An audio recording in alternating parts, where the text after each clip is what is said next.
unbelievable. I'm sitting in the gym, and Chaz calls me up. He goes, "You'll never guess who I just got off the phone with." I'm like, "Who?" "I just got an email." He goes, "I just got an email." He goes, "Did you get the email?" I'm like, "No, I didn't get an email." He goes, "Talent Relations from WWE has contacted me, and Road Dogg is Facebooking me, or he's tweeting me. He asked me if we were available for Smackdown." I'm like, "Get the hell out of here. There's no way." I said, after all this time, they don't even mention our name. I don't know why. It's like we're that, redheaded stepchild that nobody wanted or something. And then it was just out of the blue. Chaz got it originated from a tweet from Road Dogg, a tweet saying, "Hey, you guys would be available. Would you guys want to come in for a shot for SmackDown, blah, blah, blah," and everything else like that. And here something happened with it was supposed to be the week before we actually showed up. It was supposed to be on the 23rd instead of the 30th of August.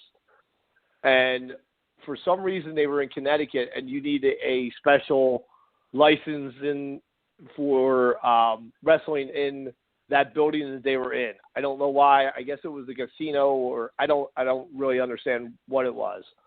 But Road Dogg was like, "Let me see if I can push you guys back a week and, tell the story a little bit more and everything else."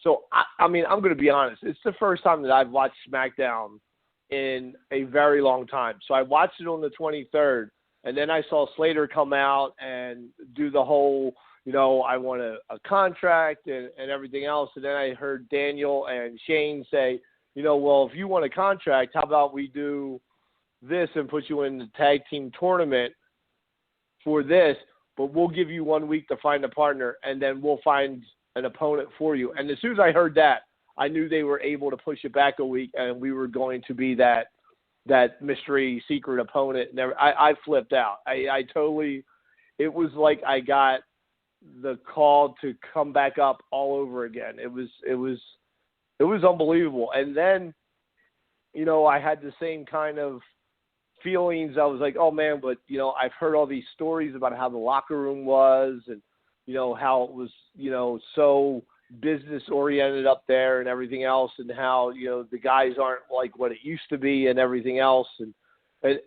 so then I was a little bit worried how we were going to be accepted into their locker room, because it's their house now. They've built what they have today, and it's their locker room. It's their house. It used to be ours and everything else. So, it's theirs now.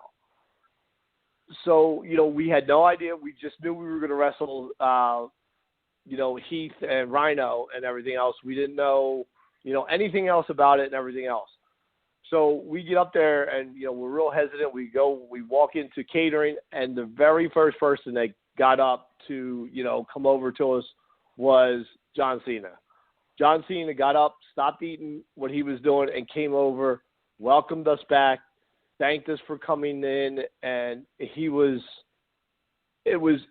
super reassuring. And the welcome that we got up there from the guys that they have up there now, it was really good. It really took us back. It made us, they accepted us into their house, their locker room, their company, and it was really, really nice, and it really set our minds at ease about hearing all the bullshit rumors and everything else about how it was. Yes, it's very business oriented. You have to wear, a business shirt and, nice pants and nice shoes and everything else when you're walking into the building and everything else, because that's the atmosphere that they want to create. So you got to respect it for them treating it like a business, because it is a business.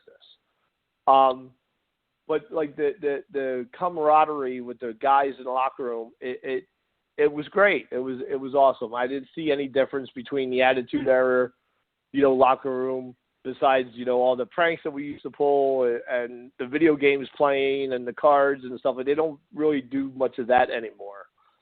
But the joking around with each other and stuff like that, and the brotherhood and the family that was up there, it's still up there today. So it was great. It was awesome.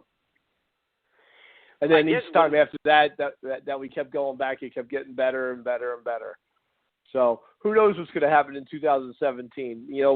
We feel that we have, another good, 6 months to a year run left in us, that we could go up there and really, help the younger tag teams that they have on the Smackdown brand, help them, get more knowledge, more, just to help out, just pretty much do what the Dudleys did.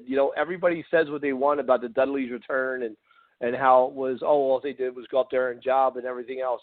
It's not that way. It's called passing the torch. It happens to every person in this business. You have to pass the torch on to the next one, or it's never going to grow.